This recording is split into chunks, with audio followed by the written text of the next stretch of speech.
नमस्कार, मैं हूं रचना सिंह और आप देख रहे हैं रचना की रिपोर्ट।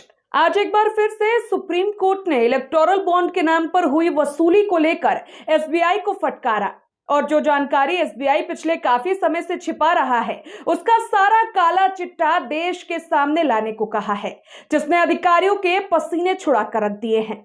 दावा तो यह भी है कि बीफ से लेकर गेमिंग ऐप से लाखों करोड़ों वसूलने वाली सरकार को अब सीजेआई बख्शने के मूड में नहीं है, इसलिए एसबीआई को सारा खुलासा करने को कह रहे हैं।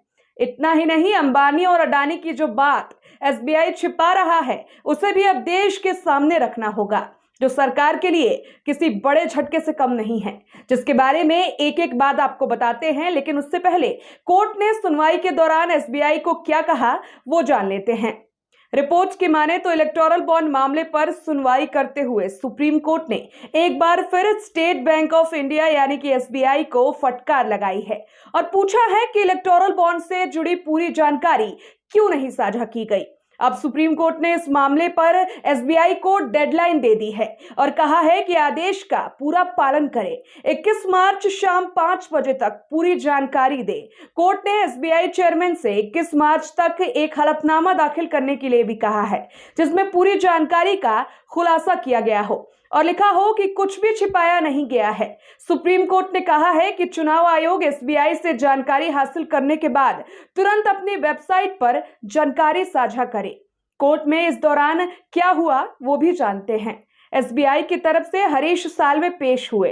सीजेआई ने उनसे पूछा, हमने सभी जानकारी का खुलासा करने के लिए कहा था, इसमें बॉन्ड नंबर भी शामिल थे, लेकिन जानकारी अधूरी है। मामले में फिक्की और एसोचैम की ओर से वरिष्ठ वकील मुकुल रोहतगी पेश हुए।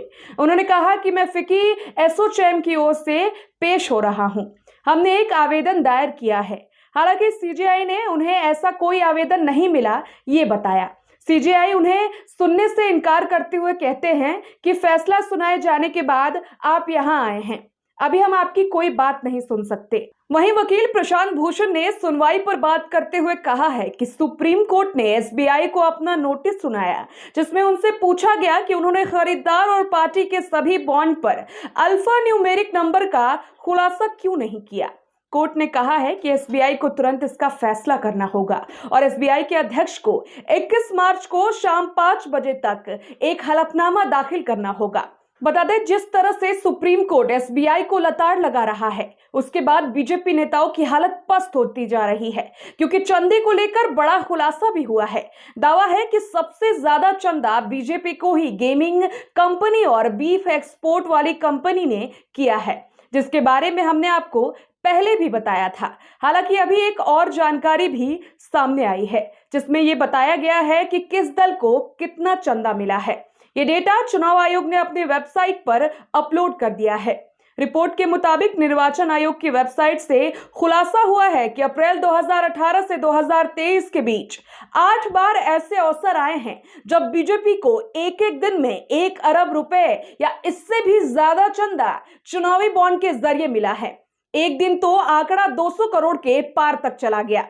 निर्वाचन आयोग को सुप्रीम कोर्ट से 2019 में विभिन्न राजनीतिक दलों के पास से उनको चुनावी बॉन्ड से मिले चंदे का वो डाटा भी मिल गया है, जो सुप्रीम कोर्ट को आयोग ने बिना लिफाफा खोले जस का तस दे दिया था। बता दें कि सुप्रीम कोर्ट ने लगातार इलेक्टोरल बॉन्ड को लेकर एसबीआई की हालत पस्त किए हुए है। वहीं विपक्ष भी इस मामले में मोर्चा खोल रहे हैं।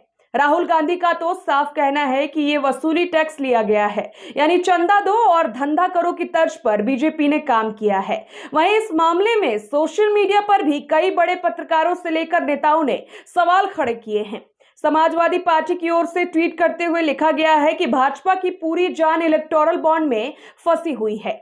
भाजपा सरकार के इशारे और दबाव के कारण एसबीआई पूरी जानकारी नहीं दे रहा, क्योंकि इससे भाजपा की पोल खुलने का भाजपा और पीएम सभी को डर है।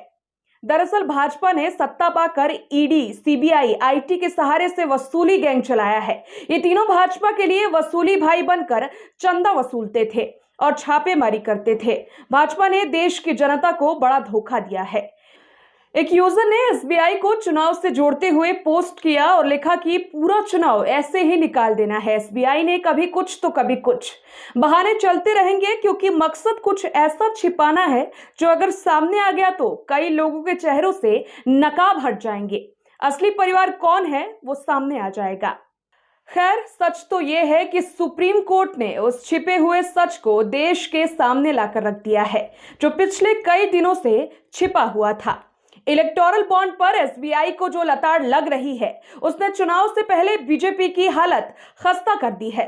अब आगे 21 मार्च को होने वाली सुनवाई में क्या होता है, ये देखने वाली बात होगी। आपको क्या लगता है, सुप्रीम कोर्ट की फटकार का एसबीआई पर असर होगा या नहीं? अपनी राय को कमेंट बॉक्स में जरूर बताएं। वीडियो को लाइक और शेयर जरूर करें।